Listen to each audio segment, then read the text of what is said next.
Megan Fox, big hit for one Andy Dirt Johnson. Speaking of hits, Mariners Seattle could use some. Mariners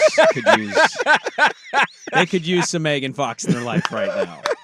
I don't mean to do this. I know it comes off as like some way of making you feel bad. I don't mean to, but they're the most local team we have. We don't need to talk about the Giants. I Braves honestly game. don't know what Jerry I would love to talk Dipoto about the Giants-Braves game. is waiting for. What are you waiting for? Well, the other teams have to engage in trades too.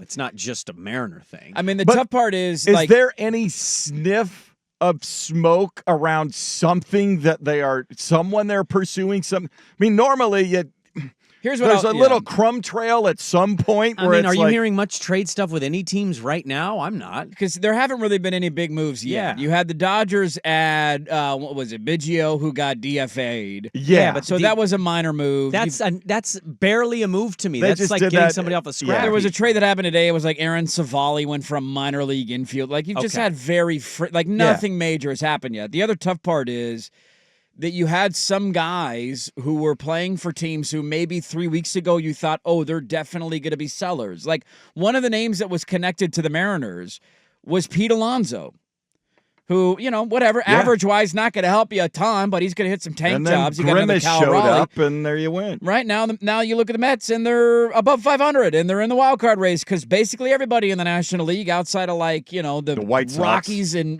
National League at least, Marlins and Rockies are in the wild card race. So that's the other tough part is you're going to have to wait for the market to settle a little bit. But I feel 100% vindicated for every comment I've made on that team this year. I don't know how anybody, how do you watch that last night? They had one guy get 2 hits. One guy. Yeah. They had 2 hits on the game. They both came from the same player. Third and sixth inning. I didn't know this until one of our P1 texted in this morning that they pinch hit for him.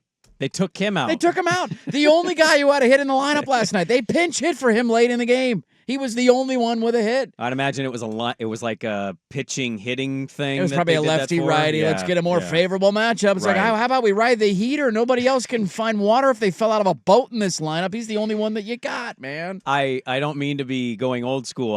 I think in my house, my wife would probably tell you, well aware my husband is white, but I think lately she's been really it's making her eyebrows raise a little bit. As to how white you are? Why are you watching hockey? Well, Why are you watching soccer? Why are you watching baseball? I'm just watching sports that I don't largely pay attention to because I'm becoming Swigard. Yeah. It's kind of creeping me out a little bit. Like, You are turning into what swag a sport little is bit. on right now? Oh, tennis, I'm in. You're sending me like Copa takes through text. I'm like, what are we doing here? Who are you? What is happening? It's what happens when you work together for so long. Can't wait for all your Wimbledon takes tonight and tomorrow, going into the weekend. I'm getting a little fuddy-duddy with some of this stuff, and I'm not suggesting that back in my youth we didn't have managers go to advantages in pitching, hitting stuff. Sometimes can we just have our good hitter go against a pitcher? A righty-on-righty matchup. I don't you care. will survive. The math says, you know what? The bat's been saying this today. He's the only one with a hit. Yes. Leave his ass in the lineup. That's the only guy that's been on base tonight. Well, they're still in first. Houston lost yesterday. Houston did lose. I do think there's still a bit of, can we just breathe? It is July. Oh, man, it's a long season. But, I'm seeing takes. Julio. I saw one that had a pretty decent social media tracking. Can we send Julio to Tacoma? Yeah, that'll fix your issues. And I'm like, I think last night had the second best average in the lineup. Yeah. It's not been great. He's only has 7 homers. He's 136th in ribbies. Well, I get it. The question is for somebody like Julio, what's he going to figure out? He's going to crush AAA pitching. Yeah, But nothing will what's change. he going to figure out down there? He's going to go hit 600 for 2 weeks. You're going to call him up, and he's going to be still hitting 249 because the problem will persist. He has no help in the lineup. Yeah. He has no protection. And so until you get to a point where he doesn't feel like he has to do it on his own every night, I'm actually, it's one of the reasons why I'm garnering animosity, not towards all Mariner fans, but some Mariner fans who are turning on Julio, because I feel like it's incredibly unfair. This is not his fault. Like, you have put these Ken Griffey Jr. level expectations on him, which is, first off, what are you doing? Like, okay, you want him to be one of the 5 greatest players of all time. Good luck living to that hype. And what did Griffey always have in his time in Seattle? Who was around him in the lineup when he lived up there? Jay Buhner. A-Rod for a bit. Came along. Look at that. Short sell Dan Wilson. Yeah, Dan Wilson was a great major league The great catcher. Mike Blowers. Yeah, John Olerud. I mean, he always had. Well, did he miss Olerud? I can't remember. I think But anyways, might have overlapped a little bit. The point is, he had help, around and that was a loaded lineup, and it allowed him to be free and to not feel like he had to carry the team every night. To send one of the few guys in your lineup who has an average over 240 down to AAA is probably a dumber take than the Utah sucks and the Pac-12 was not a physical conference compared to the Big 12. Really? It's not even like this is just a horrifically bad take. The other thing that they're struggling with, I feel like, is you start to look around the bigs, and this is where it's going to be unique for me in the next couple of weeks, and I'm speaking from experience of my fandom as well. Like, the Giants aren't very good. They won yesterday. They're below 500. Thanks for the reminder. They're not very good, right? Neither's my team. But what are they in the NL wild card? Oh, they're in it. They're like 2 games out of the wild card. Yeah. So do you buy it or do you sell? If you're the Giants, do you buy or do you sell? And this is the problem that Seattle might run into in the next month or the next 3 weeks, is that there are a lot of outside of like 5 teams in the bigs right now, the White Sox, the Marlins, the Rockies, we all know them. You're still in the mix. And so if you're 2 games out of a playoff spot come trade deadline time, are you selling away your parts? Or are you going to say, you know what, why don't we? The damn Diamondbacks made the World Series last year, and they were basically a 500 team all season. And so some of the guys on the bad teams that you might be wanting to go after, have you seen Luis Robert highlights lately?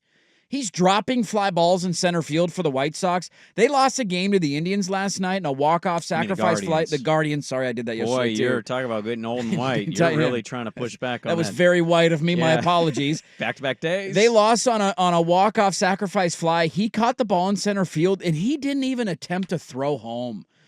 So now you're looking at these teams, like, is he just mentally checked out because their team is so bad? Are you going to get a reinvigorated Luis Robert if you trade for him? That'd be the hope, yeah. Or are you going to get a guy who's just collecting paychecks and doesn't care anymore? Like, it's kind of a unique trade situation because of the added wild card spots that I don't know how many true sellers will be out there. And if that's the case, the Mariners are screwed because this lineup cannot do anything in the postseason. Baseball is unique in its NFL-based.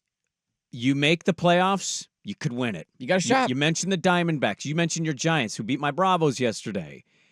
God, our offense is just not very good. Birdsong gave it to you, dude. He's only 21 years old. Elliot Ramos in another tank job. But the point is, should they be buyers or sellers? Excuse me. Did you guys win 3 titles in like 5 years? Yeah, we did. Go be aggressive. Just get to the dance. Well, see, and I don't even know if that means to be. I'm just saying more Tanking so. in baseball is stupid to me. Just get into the dance.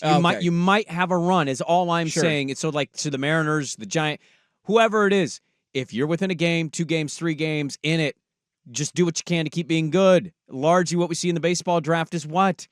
It's kind of a crapshoot. Yeah. Just get in it and give yourself a shot. I disagree with the tanking take slightly because I think there's a lot of teams who have benefited from tanking overall in baseball. Yeah, I see the larger point. Yes. But my argument necessarily, I should have phrased that better. It's not about should you be a buyer or should you be a seller. It's should you be a seller. Because there's a lot of front offices and owners who suck, who just at this point might want to be like, hey, this guy's making $40 million this year. Let's send him out. I don't want to sign those checks the rest of the season, or I want to get out of that contract. I know the Giants won't be buyers, and they probably shouldn't be, but will they sell off some of their pieces? I think that's the question that teams are asking, and the Mariners desperately need to hope the teams out there that are in that 500 range in a wild card spot are going to be willing to look at their fan base and say, hey, I know we're only 3 games out of a wild card spot, but please buy tickets the rest of the year. We're going to trade away our 3 best players. Also, Baltimore's good. Baltimore's very good. They're very good. They might be the best team in the AL. Yes. So, rough night for the Mariners. 2 hits. We'll see what they do today in Game 2. 3 hits. 3? 3. I'll give them 3 tonight. Okay. I'll give him 3. That's a 1 increase. Okay. I'll give them 3 hits.